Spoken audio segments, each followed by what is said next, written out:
Hello everyone, at nandito tayo sa Trinoma at titingnan natin ang QQ Ramen kung masarap ba. At syempre, titingnan natin kung sulit. Ano, sa biyahe ko.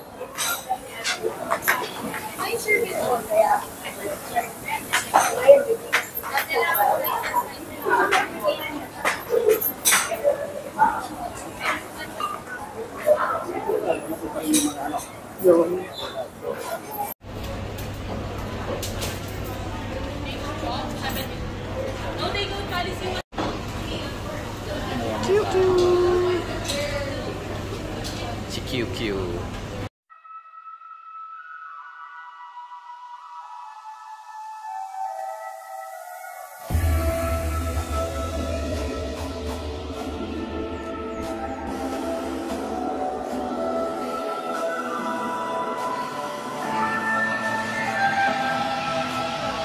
Hello everyone, at nandito tayo sa QQ Ramen. Titikman natin ang QQ Ramen mismo. Ayan.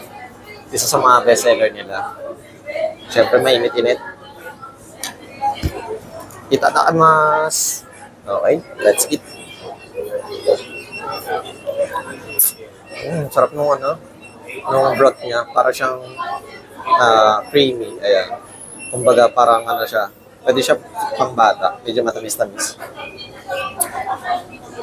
Let's try naman natin yung pork nila. Guys, napakanipis ng kanilang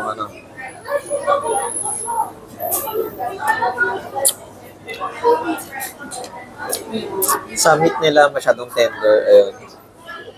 Medyo okay din yung lasa.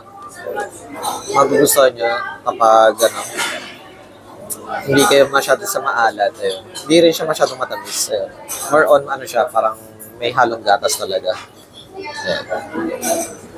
Sulit siya for 99 pesos. Ayun. Recommended.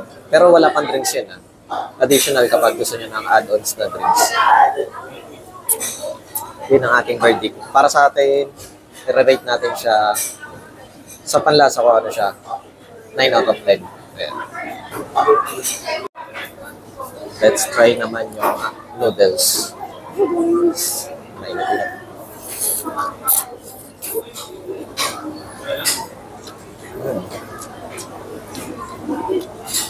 Kahit na mainit siya, hindi agad siya nagsasagi.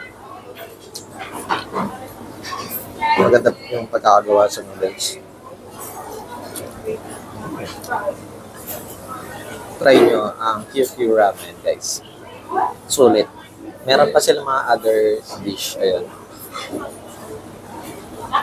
Try natin next time. At ayun na nga, kakatapos lang natin dito sa QQ Ramen. At para sa akin, affordable. At syempre yung ambience, maganda. At syempre yung lasa, saktong-sakto, pangmasa. Ayun. At visit na kayo. Hello everyone, today is May 25, 2024, day 3 ng transport